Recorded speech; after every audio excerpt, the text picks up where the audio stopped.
ನಮಸ್ಕಾರ ಎಲ್ಲರಿಗೂ. ನಾನು ನಿಮ್ಮ ಭವ್ಯ ಚೇತನ್. ಇವತ್ತು ನಾನು ಪ್ರೆಸೆಂಟ್ ಮಾಡ್ತಿರೋ ಸ್ಯಾರಿ ಕ್ಯಾಡ್ಬರಿ ಸಿಲ್ಕ್ ಸ್ಯಾರಿ ಅಂತ ಬರುತ್ತೆ. ಸೆಮಿಯಲ್ಲಿ ಇರುತ್ತೆ ಇದು. ಇದಕ್ಕೆ ಬಂದ್ಬಿಟ್ಟು ಕಾಂಟ್ರಾಸ್ಟ್ ಬ್ಲೌಸ್ ಬಂದಿದೆ, ಕಾಂಟ್ರಾಸ್ಟ್ ಬಾರ್ಡರ್ ಬಂದಿದೆ. ಸೊ ಹಂಗಾಗಿ ಕಾಂಟ್ರಾಸ್ಟ್ ಬ್ಲೌಸ್ ಬಂದಿದೆ. ಇದಕ್ಕೆ ಸೆರಗು ಬಂದ್ಬಿಟ್ಟು ಈ ತರ ಬರುತ್ತೆ. ಫುಲ್ ಸ್ಯಾರೀಸ್ ಈ ತರ ಲೈನ್ಸ್ ಅಲ್ಲಿ ಬಂದಿದೆ. ಈ ತರ ಫುಲ್ ಸ್ಯಾರೀಸ್ ಲೈನ್ಸ್ ಅಲ್ಲಿ ಬಂದಿದೆ. ಮತ್ತೆ ಇದು ಬಾರ್ಡರ್ ಬಂದಿದೆ. ಒಳ್ಳೊಳ್ಳೆ ಕಾಂಬಿನೇಷನ್ಸ್ ಇದೆ. ಯಾವ್ಯಾವ ಕಲರ್ಸ್ ಕಾಂಬಿನೇಷನ್ಸ್ ಇದೆ ಅಂತ ನೋಡೋಣ ಬನ್ನಿ.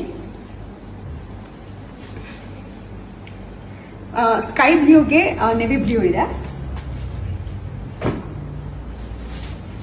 ಆರೆಂಜ್ಗೆ ಬ್ಲಾಕ್ ಇದೆ, ಮತ್ತೆ ಇವಾಗ ನಾನು ಏನು ವೇರ್ ಮಾಡಿದ್ದೀನಿ ಯೆಲ್ಲೋಗೆ ಪರ್ಪಲ್, ವೈಟ್ಗೆ ಪರ್ಪಲ್, ಮತ್ತೆ ಇದೆಲ್ಲ ರಿಪೀಟೆಡ್ ಕಲರ್ಸ್. ಸ್ಟಾಕ್ ಬಂದ್ಬಿಟ್ಟು ಲಿಮಿಟೆಡ್ ಅಲ್ಲಿದೆ. ಯಾವ್ರಿಗೆ ಯಾವ್ದು ಕಲರ್ ಬೇಕು ಅಂತ ಅಂದ್ಬಿಟ್ಟು ಸ್ಕ್ರೀನ್ ಶಾಟ್ ತೆಗೆದು ಕಳಿಸಿ. ನಾನು ಕೊರಿಯರ್ ಮಾಡ್ತೀನಿ. ಮನೆಗೆ ಬಂದು ನೋಡೋರು ಮನೆಗೂ ಸಹ ಬಂದು ನೋಡ್ಬೋದು. Thank you so much.